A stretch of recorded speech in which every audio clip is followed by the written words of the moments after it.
Salut les astrophiles, bienvenue sur cette petite vidéo où on va parler un petit peu des prérequis, du nécessaire, on va dire de base, pour pouvoir se lancer dans l'astrologie. Alors moi évidemment je vais vous parler d'astrologie uranienne, mais globalement le sujet reste le même pour quelque astrologie que ce soit, ou même d'ailleurs à peu près quelques pratiques que ce soit. Mais j'avais surtout envie de revenir un petit peu sur les bases de ce que matériellement nous avons besoin d'avoir pour pouvoir faire une pratique convenable de l'astrologie uranienne. Parce que je comprends que ça puisse être un sujet pas forcément facile à aborder quand on n'a jamais fait d'astrologie et que c'est pas un univers très connu. Voilà, on débarque dans quelque chose de nouveau, il faut pouvoir improviser. Donc, de quoi avons-nous besoin concrètement?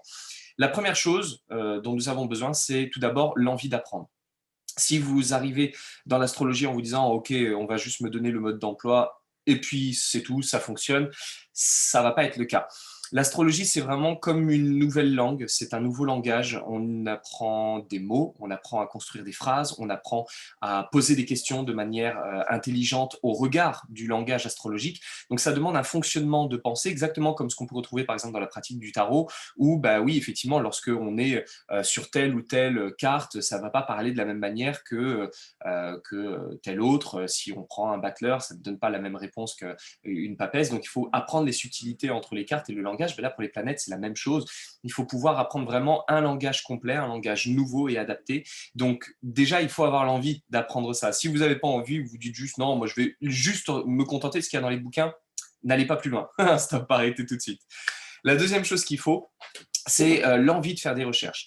Faire de l'astrologie, c'est pas évident. Faire de l'astrologie uranienne, c'est plus facile que l'astrologie traditionnelle, mais c'est aussi plus complexe ou plus dense, et ça nous permet de faire des recherches parfois plus approfondies sur des sujets plus pointus. Et là, il faut pouvoir prendre le temps, effectivement, de se transformer en une espèce d'enquêteur. On va faire le détective, l'inspecteur de police, et on va aller faire des enquêtes dans des cartes. On va aller chercher, on se dit, bon, ça marche pas, cette théorie, elle fonctionne pas, on va en essayer une autre, jusqu'au moment où, tac, on voit que ça match et que ça fonctionne. Donc, c'est pas du tout cru dans le bec. Par moment, ça arrive, il arrive qu'on prenne une carte, puis on se dit ah ouais, il a tel problème, ça doit être ça, et tac, du premier coup, on trouve. Effectivement, ça peut arriver, d'autant plus qu'avec le temps, on apprend les subtilités, donc c'est quelque chose qui se fait. Mais de manière quand même générale et au quotidien, c'est de la recherche. On farfouille quand il s'agit de faire une rectification d'heure de naissance, c'est-à-dire de retrouver la bonne heure de naissance d'un individu.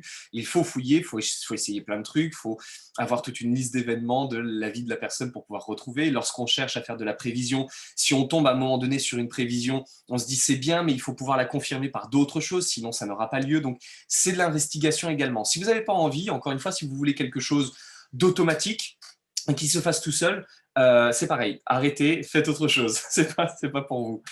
L'élément suivant dont nous avons besoin et qui là est, à mon sens, indispensable, c'est un bon logiciel d'astrologie, évidemment. On peut toujours faire de l'astrologie à l'ancienne, c'est-à-dire à la main, vous imprimez des cartes vierges, vous prenez vos éphémérides et puis vous regardez les endroits où il y a les planètes et puis vous les placez dessus, puis vous faites des lectures, voilà, à la main comme ça. Mais honnêtement, pour faire un thème de naissance, ça peut encore aller. Quand il va falloir rentrer un petit peu plus dans le détail en faisant de la prévision avec une deuxième roue, voire une troisième roue, voire une quatrième roue, parce que parfois c'est le thème de naissance, puis la deuxième, on va utiliser l'arc solaire, puis la troisième, les transits, puis la quatrième, les révolutions solaires, et parfois on va faire des thèmes de couple. Alors là, on a le thème de l'une des personnes, puis de l'autre, puis le thème combiné, puis le thème en synastrie. Donc, on a besoin d'avoir évidemment des logiciels qui sont adaptés, qui vont nous permettre de gagner du temps, qui sont capables de placer tout de suite les planètes, de mesurer les mouvements, les rétrogradations, de pouvoir nous afficher tout de suite des prévisions de déplacement, nous afficher des listings, quelque chose d'indispensable en astrologie uranienne. Donc là, il nous faut un bon logiciel. Alors bon, vous savez, hein, si vous avez déjà vu mes vidéos, moi je travaille énormément avec les logiciels de la marque Aureas. Hein. En l'occurrence, je travaille avec Astro PC. Alors la version Pro et la version spéciale uranienne, mais moi je recommande vraiment la version Pro. Vous pouvez prendre la version de base. Hein. Logiciel spécial uranien, je ne le recommande pas spécifiquement, il n'est pas indispensable. Vraiment, vous pouvez passer au-dessus. Mais par contre, sur le site d'Aureas, aureas.eu, vous avez le logiciel Astro PC version 12 actuellement. Moi, j'utilise la version pro. Vous pouvez prendre la version de base. Ne prenez pas les textes, ils ne servent à rien. On a une option pour prendre des textes en plus. Ils n'ont absolument aucune utilité parce que ce sont des textes en fait qui sont basés sur l'astrologie traditionnelle, donc tropicale. Donc ça n'a aucune utilité pour nous. On va vous parler de telle planète dans telle maison, dans tel signe. On s'en fout. Ça ne sert absolument à rien. Enfin, pour nous, ça ne sert à rien. Donc, vous pouvez prendre la version de base, c'est suffisant. Si plus tard, vous voulez avoir des fonctions un petit peu plus avancées, comme l'affichage des mi-points directement sur la roue, ou par exemple faire des thèmes de nouvelle lune, là, il faudra la version pro, mais vous pouvez très bien passer par une version base et puis l'upgrader un petit peu plus tard. Alors oui, c'est un coût, parce que ce sont des logiciels qui sont extrêmement précis, extrêmement pointus, donc ça demande beaucoup de travail au niveau de la programmation. Et pour moi qui suis assez fréquemment en relation avec le développeur dont je casse les oreilles en lui disant il faudrait ça, il faudrait ça, il faudrait ça. Chaque fois, il fait une nouvelle mise à jour en rajoutant des choses, ce qui est très sympa de sa part, je l'en remercie. Voilà, je me rends compte évidemment de l'ampleur du travail, donc bah oui, ça mérite évidemment un tarif. Alors le problème, c'est que ces logiciels-là, tous sans exception, sont sur PC et non pas sur Mac. Vous ne trouverez aucun logiciel qui fasse de l'astrologie uranienne sur Mac. On a bien un logiciel qui peut afficher une roue à 90, mais qui n'affiche pas les listings, qui n'affiche pas les mi-points, qui n'affiche pas voilà, tous les éléments dont nous avons besoin. Donc c'est très bancal malheureusement. Donc, ce n'est pas suffisant. Donc, il faut vraiment avoir un bon logiciel. Alors, il y a d'autres logiciels. Moi, j'ai déjà parlé de Janus, mais qui est un logiciel en anglais, mais qui est très bien. Un peu usine à gaz, mais très bien quand même. Vous avez le logiciel Uranos, que moi, je ne trouve pas intuitif. Je le trouve un peu lourd. Il est bien pour démarrer, parce que vous avez la version de base, vous pouvez la tester. Mais honnêtement, moi, ce n'est pas du tout avec ça que je travaille. J'ai les deux, hein, Astro PC et, et Uranos et Janus aussi d'ailleurs, et c'est vraiment par Astro PC que vous pouvez passer, que c'est vraiment le plus efficace, où là vous pouvez vraiment tout customiser, enfin, c'est vraiment le logiciel parfait. En dehors du logiciel, moi je vous recommande d'avoir ceci, hein. C'est quand même pas grand chose, une petite calculatrice quand même. Il y a par moment, on a parfois besoin effectivement de faire des calculs, particulièrement quand il s'agit de faire des prévisions quotidiennes, lorsqu'on utilise ce qu'on appelle le méridien progressé, on a besoin de faire des calculs, hein, tel soleil, moins tel soleil, plus tel méridien, etc. Voilà, donc des petits calculs simples. Il faut juste vérifier que vous ayez, alors je ne sais pas si je peux afficher ça, ça ne se voit pas très bien. Voilà, bon, ça ne se voit pas forcément bien. C'est un petit bouton en forme de... On ne voit rien, merci la caméra, c'était très utile. C'est un petit bouton en forme de degré, en fait, c'est un degré avec ensuite une petite apostrophe et ensuite deux petites apostrophes. Et en fait, c'est le bouton qui sert à afficher les degrés, les minutes et les secondes.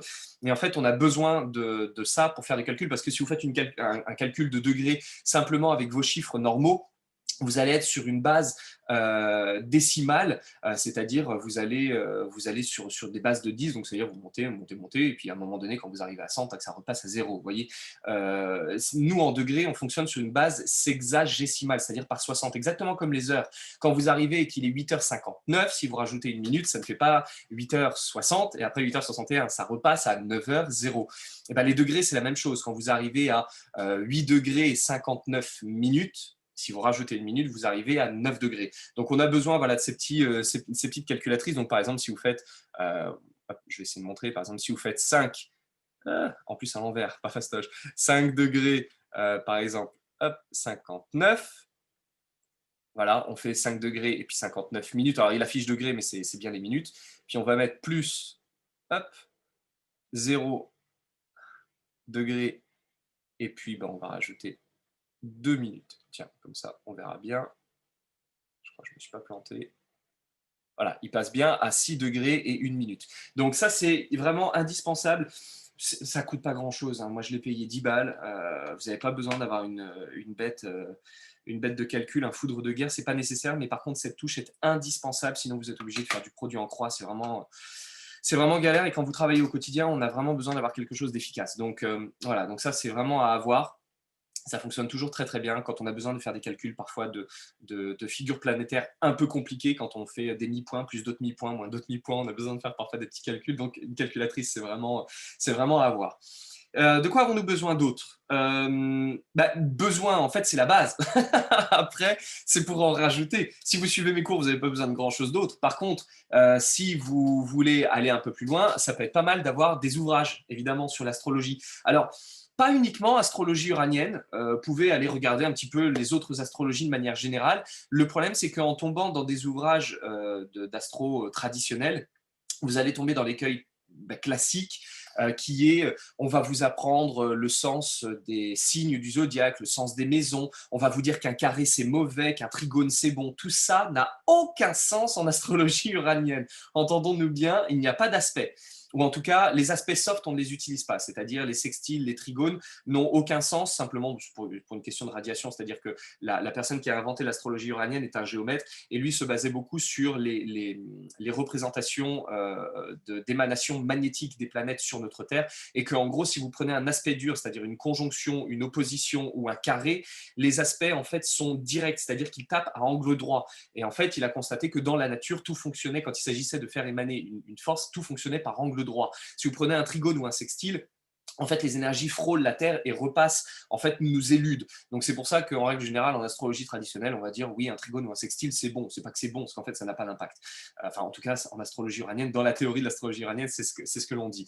Par contre, tous les aspects dits négatifs en astrologie traditionnelle, comme les carrés, les oppositions, en fait, chez nous, n'ont pas un sens négatif. On va apprendre que c'est la nature de la planète qui va faire que c'est positif ou négatif.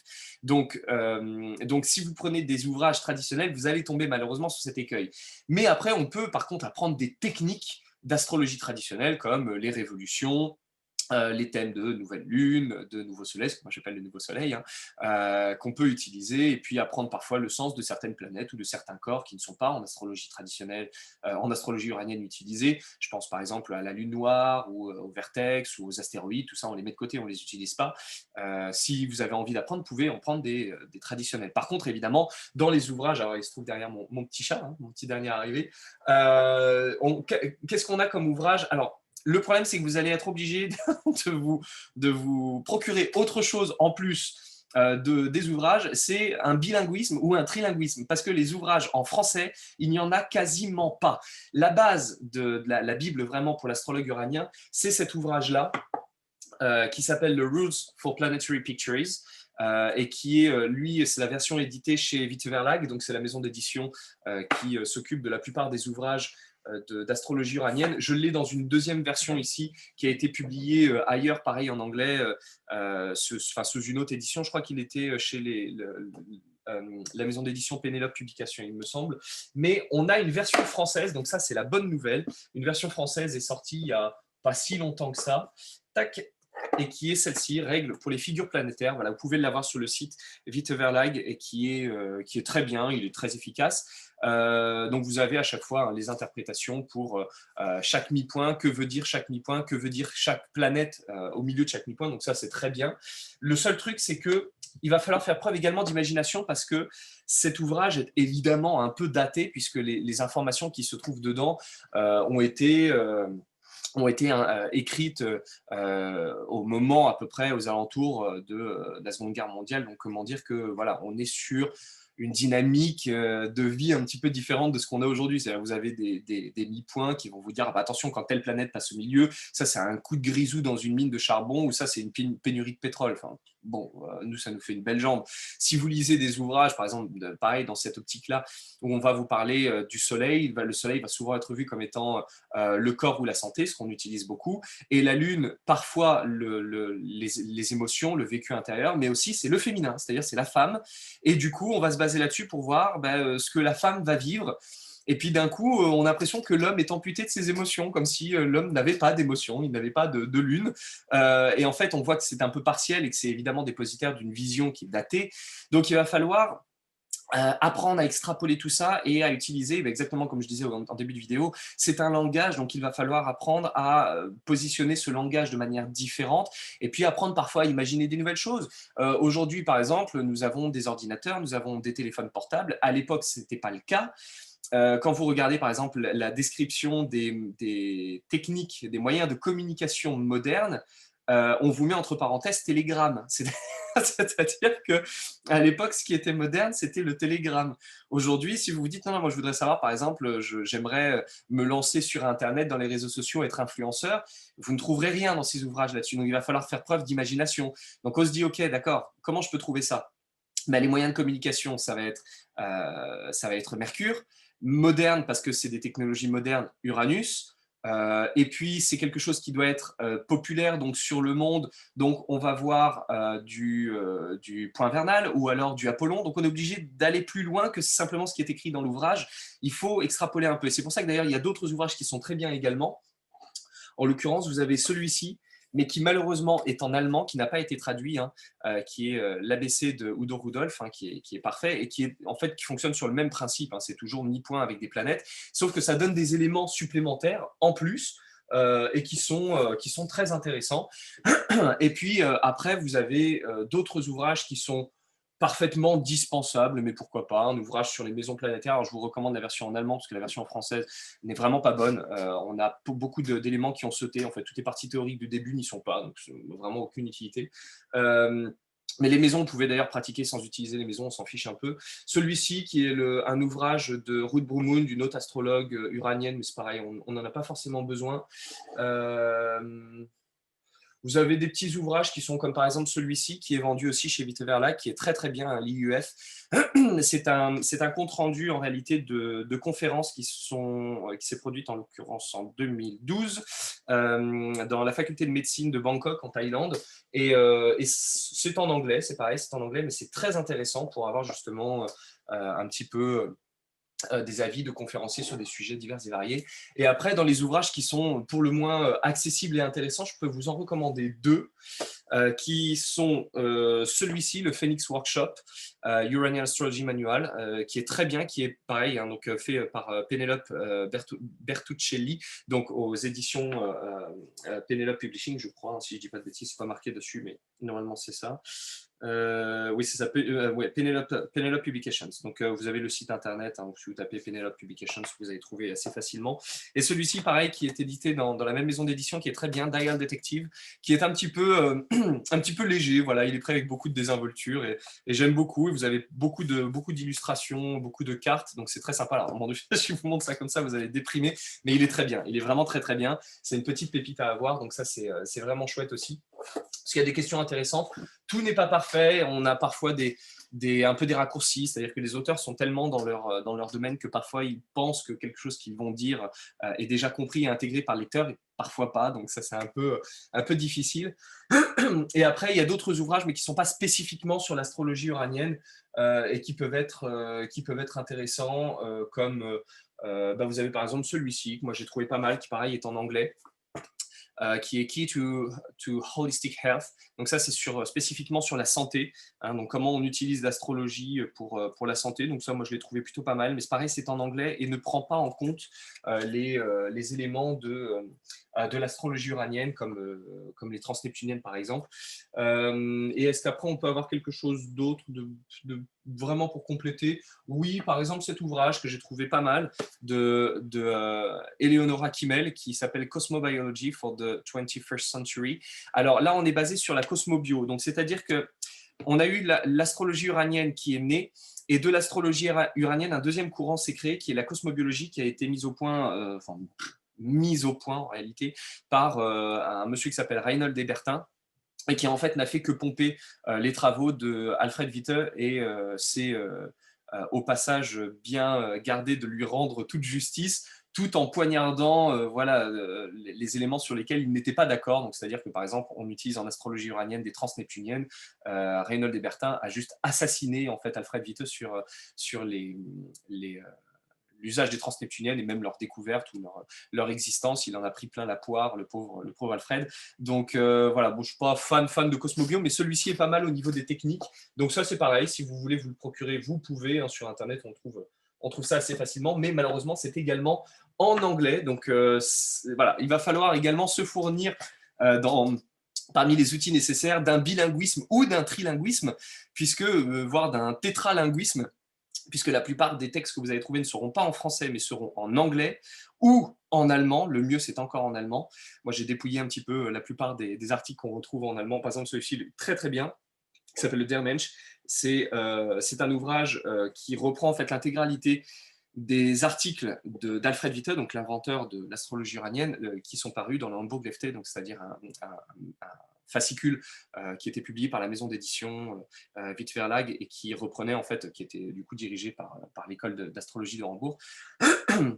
Et dans laquelle, justement, Alfred Witte, dans les débuts, présentait un petit peu ses théories. Et donc, on retrouve l'intégralité des articles. Malheureusement, c'est à nouveau en allemand, donc c'est un petit peu compliqué de trouver les éléments qui vont nous être utiles. Et après, évidemment, vous avez tout un tas d'ouvrages en anglais, mais qui, malheureusement, pour la plupart, sont également des choses basées sur les mi-points de Reinhold Ebertin, donc sur la cosmobiologie. Et malheureusement, les choses ne sont pas moi, j'ai testé la Cosmobio pure avec les interprétations de Reinhold Ebertin, ça marche pas.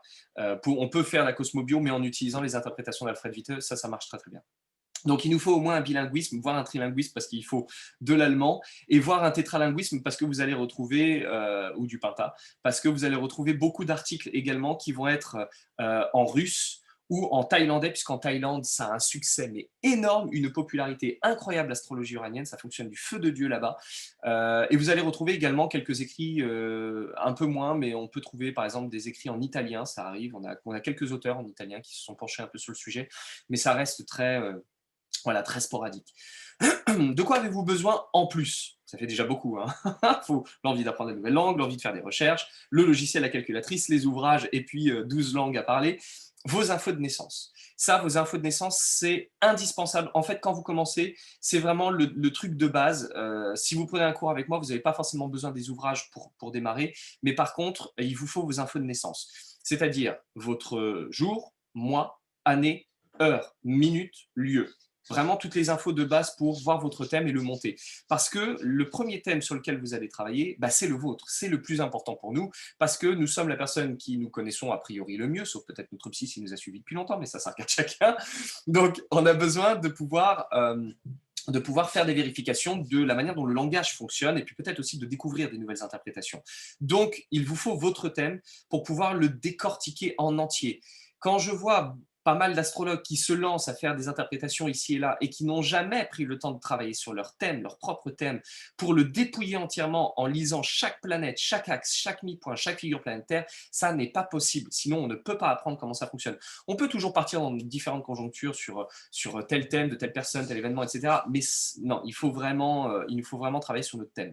Ce qui m'amène à l'élément suivant, vous devez impérativement avoir partout autour de vous, moi je dois en avoir 12 par ici, des cahiers et des stylos. Vous notez tout. Ce que vous trouvez sur votre thème, ce que vous trouvez sur les thèmes des autres. Donc du coup, prenez les thèmes également de vos proches, travaillez sur les thèmes de vos proches. Regardez les événements, notez les dates, notez les heures. À chaque fois qu'il vous arrive quelque chose, vous le notez. Tel jour, à telle heure, à tel endroit, il m'est arrivé telle chose précisément. Et comme ça, vous allez voir dans votre thème. Et puis plus tard, quelques mois ou quelques années plus tard, quand vous allez travailler votre technique, vous revenez dessus. Vous allez voir si votre lecture, elle a évolué ou pas. Donc ça, c'est indispensable. Et puis après, penchez-vous également sur des événements qui se sont passés dans le monde, dans le passé, ou sur des gens aussi. Vous pouvez prendre je sais pas, des personnes qui ont eu des accidents, qui ont eu des opérations, des problèmes de santé, qui ont eu un énorme succès, qui ont rencontré l'amour, qui se sont mariés, des personnes que vous connaissez, des célébrités, des événements de la planète.